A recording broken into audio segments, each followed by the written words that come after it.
Hey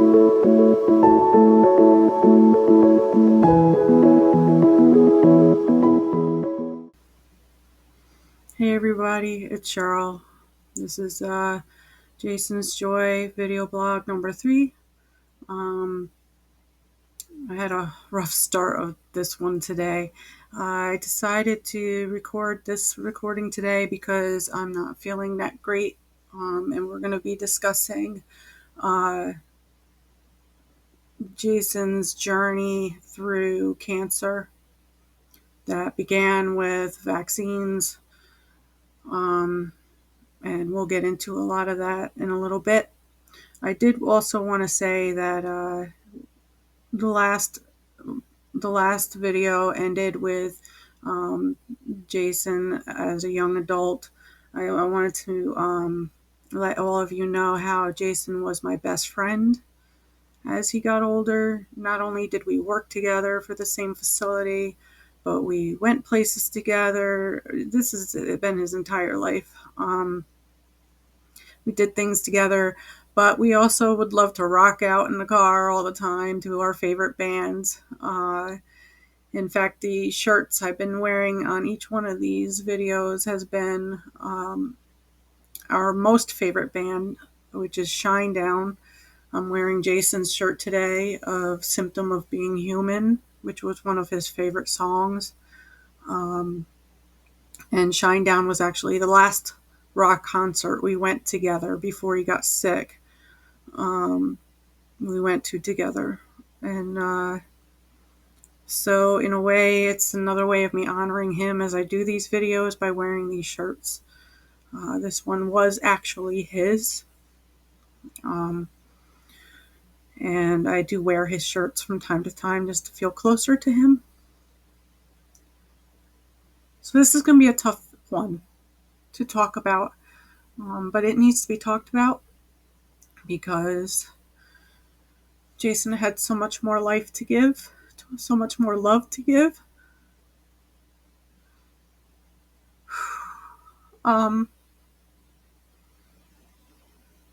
Through the pandemic, we actually went to a couple concerts together.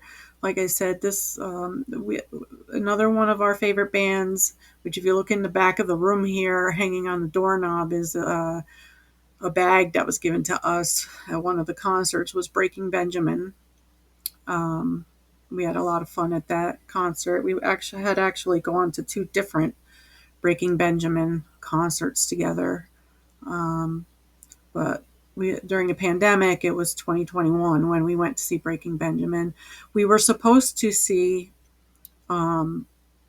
Stained with Disturbed, and I forget who else they were touring with, but it was a large concert, and I had reserved us VP tickets, and it was going to be like a great concert to go to get us out of the pandemic slump that we were in. And working in healthcare was very difficult during that time. But unfortunately, that concert got canceled, and that kind of broke our hearts. So we ended up seeing Shinedown in 2022, and we had a great time. We had a blast. He was touring with Jelly Roll, and we had a really good time. That's where he bought this shirt. That's where I bought my Shinedown shirt that I wore, I think, in the first video. I don't remember. But we had a great time during that concert, and it was important to have those getaways during such a terrible time. So, as I said, working in healthcare through the pandemic, we were actually forced to get, I guess forced isn't the right word, we were actually mandated to get vaccines in order to keep our jobs. I believe I said in the last video that Jason was actually very proud of his job. He worked with the seniors, and the seniors just adored him. He was loving and caring and giving. He listened. He cared about what they liked, what they didn't like, even if it was so ridiculous to most people. It didn't matter to him. He was going to make them happy because they lived in a facility. Some of them didn't have family, and he was going to do what was right by them. So proud of him. Um,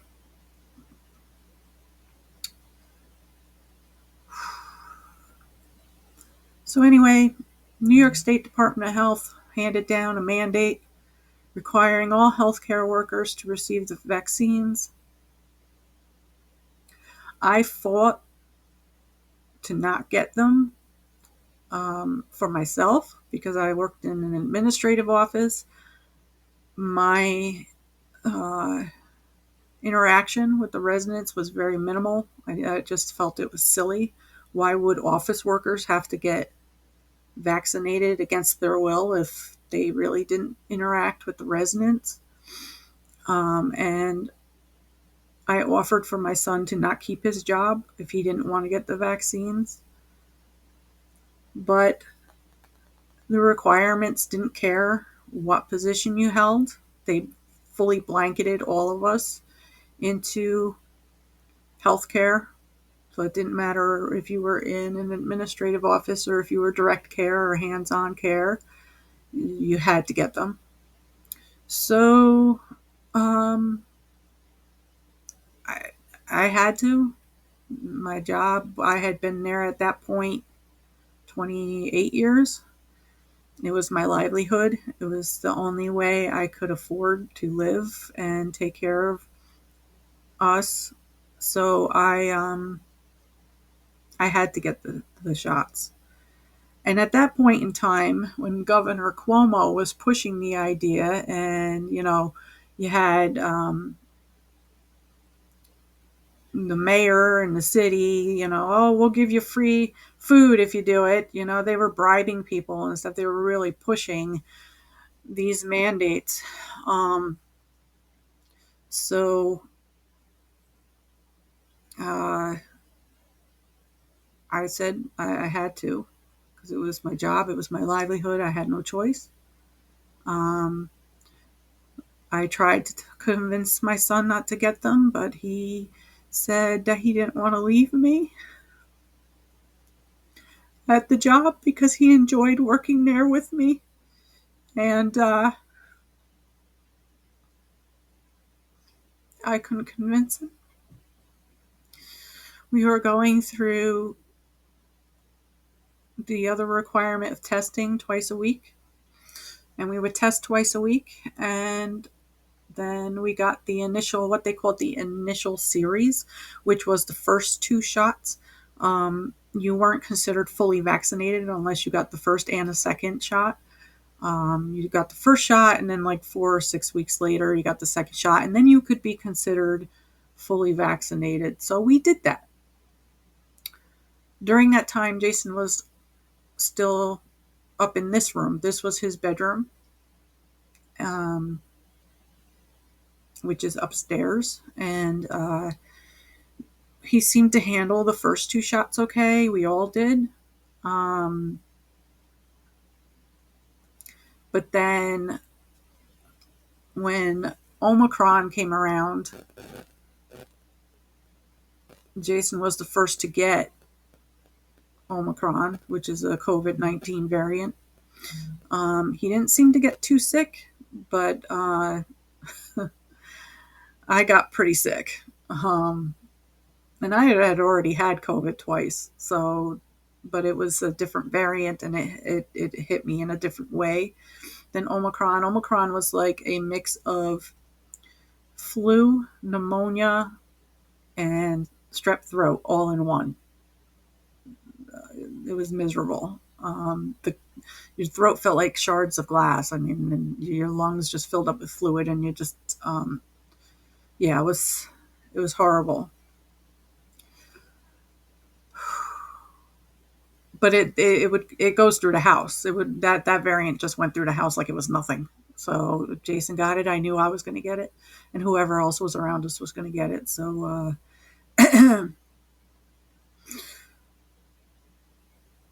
and that was fine. February 2022, the requirements for the job mandated a booster. Again, I offered for Jason not to get it. I really didn't want him to get it. And he would not let me tell him what to do. I also want to clarify that the vaccines that we got were all Pfizer. The first two I ended up getting at a drive-through clinic at one of the fairgrounds. And Jason got his first two through Walgreens, so through a pharmacy. And like I said, we handled those okay. I mean, we seemed to do okay with those. The booster was administered at the healthcare facility where we worked in February 2022.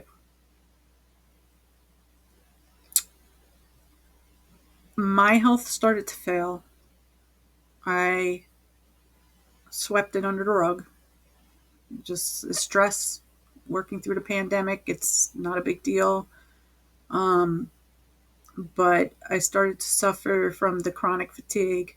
I had what I called jelly legs when I would descend the stairs. They were very weak. My whole body would hurt. I would grow extremely tired. I'd go to work and I wasn't doing well at work. And, I started to reconsider whether I could keep working. But that pales in comparison to what happened to my son. And this is about Jason. So Jason, I don't even remember exactly when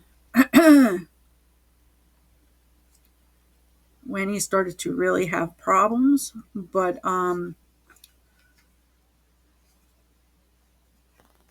by the end of December, by Christmas, by his birthday. His birthday's the day after Christmas. By that December of 2022,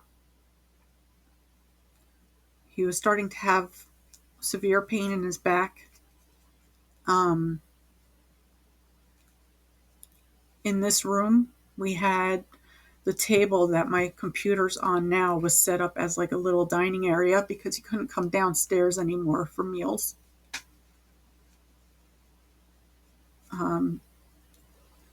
Again, we thought he had sciatica. We thought sciatica was what was causing his pain. But we no sooner got him into an orthopedic specialist office that we found out it was more than that.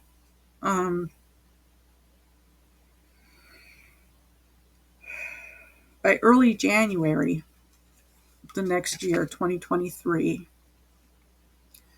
Jason was brought to my office by his supervisor in so much pain, and she said he cannot work anymore.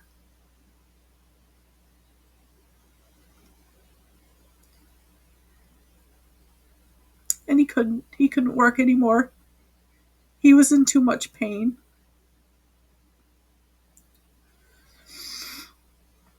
So, being that I did HR for the facility, I gathered all the paperwork he would need to collect disability and go on disability while we could find out what exactly was happening.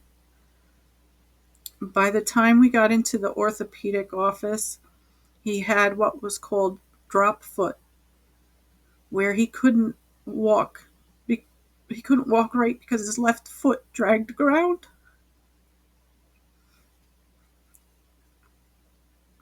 I'm so sorry, guys. It's hard. So he had drop foot. His left foot dragged the ground.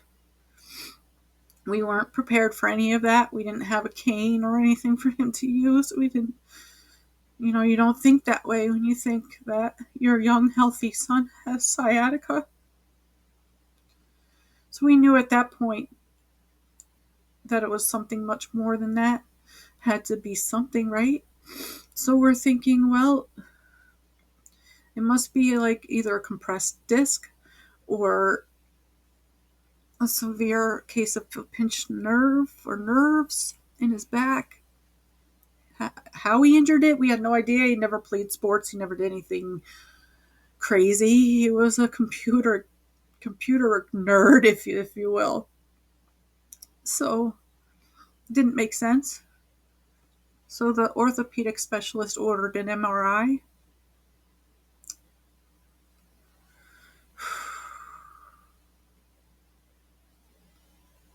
The day before he was to get the MRI, Jason couldn't stay in this room anymore. He knew he couldn't. He knew he couldn't walk. And he got down on his butt to descend the stairs. We brought his computer chair downstairs because it was the only one that he could sit in without pain. And he sat in that chair that day. This was January 25th, I believe. January 25th of 2023. And he got up to use the bathroom. And he couldn't go. He couldn't go to the bathroom on his own. So we called an ambulance. And they had to use a special gurney to get him down our back steps into an ambulance. There was a snowstorm happening. I'll never forget that day. And he was transported to the hospital. I won't name that hospital because the surgeon was amazing. But he was brought to that hospital and brought into a room to wait for surgery because all of his scans indicated a tumor, a mass in his spine. And it was the mass that was pushing on the nerves that was paralyzing him and making it impossible for him to use the bathroom. So you go from never expecting news like that because you didn't know that he even had cancer to being paralyzed and not being able to use the bathroom.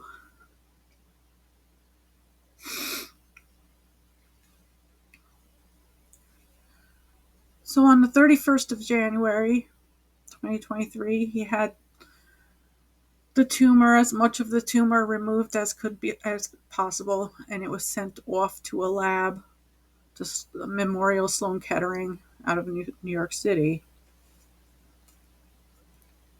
to see what type of cancer we were talking about and where to go from there, what the plan of action had to be.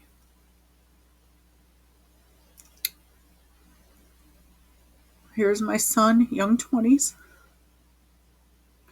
laid out in ICU following surgery. On a flat back, he wasn't allowed to move. He couldn't eat, couldn't drink for 2 days.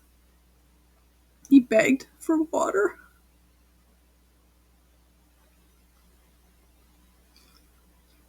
And what's a mom to do?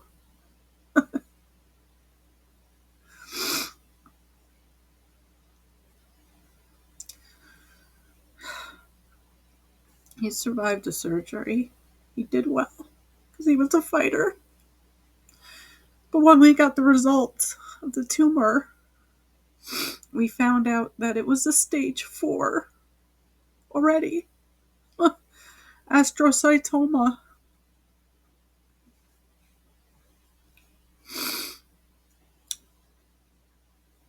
It has a lot of different names. Astrocytoma, diffuse midline glioma of the spine. It's a form of, believe it or not, it's like a brain cancer that normally begins in the brain and travels down the spine. Jason was an anomaly The doctors didn't expect that, and surprised that he lived as long as he did. These children that get these tumors don't normally live very long. But with that all being said, it was a very aggressive cancer at a stage 4 already, and there was really no treatment options for it except for standard of care, which is radiation and chemo. Jason did do those. It was a struggle. The hospitals weren't prepared for someone like Jason. There was a lot of fights. And I'm going through this pretty quickly because I don't have a lot of time to film this. There was even a rare heparin allergy that filled Jason up with blood clots that almost killed him. But in the end, he was lucky enough to participate in a clinical trial that had just opened up, and he had people working very hard to get him into that clinical trial at Memorial Sloan Kettering. And I give them a lot of credit. They're a great hospital. And he got into the clinical trial and went on this medication that seemed to be helping. But there were problems between that medication and the steroid that Jason was on. One was not interacting well with the other, and his body filled up with inflammation. Thanksgiving 2023, after doing okay for those 11 months, after the chemo, the radiation, being on a trial drug, he ended up with a severe bladder infection.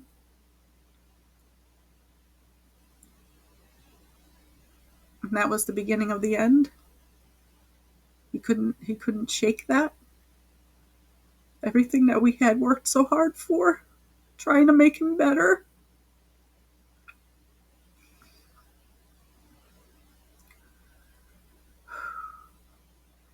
So that was a very different time. And any strength he had gained in his good leg, where he didn't need a Hoyer lift, that was gone. And we had to get a Hoyer lift to help move him. Yeah. That's when you start not being able to get into the shower and can only do sponge baths and do the best you can in and around the bed.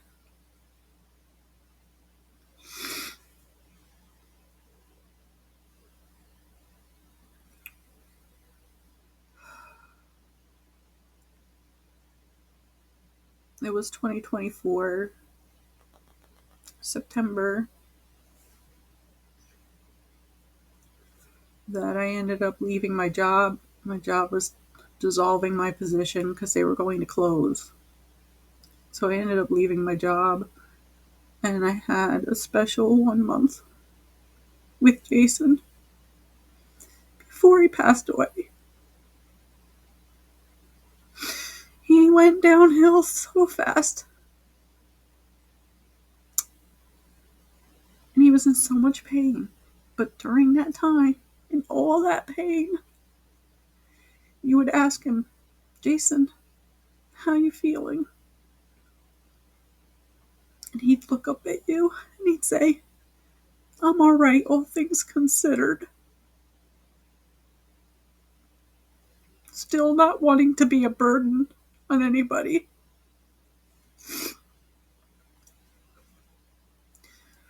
And I wish I had more time to explain even all the rest of that through it. And how he fought and the determination.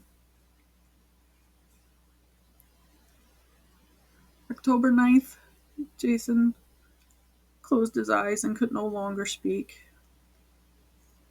And October 15th, he went with the angels.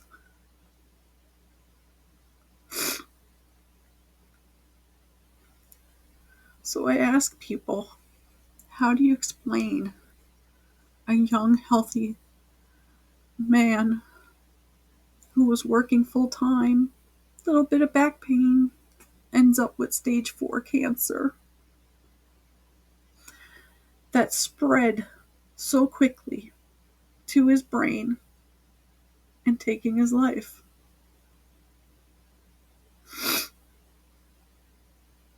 My answer is the booster shot did it.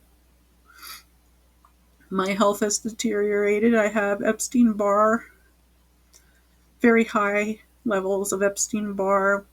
I end up with flare-ups that I have actually right now as I'm filming this. I don't feel well. I have no energy. I'm in pain, and it continues.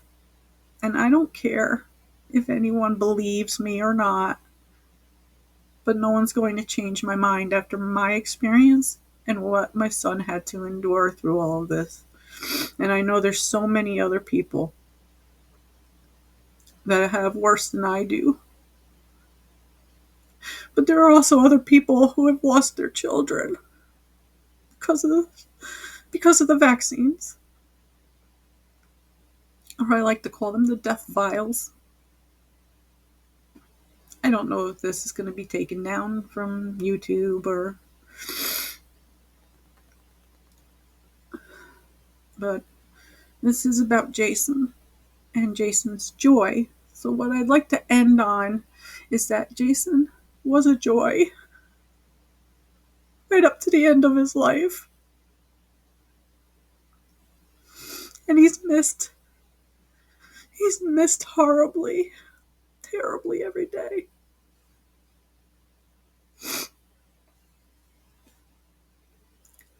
So I'm doing my best to spread his story. I'm writing his story. I'm trying when I feel good.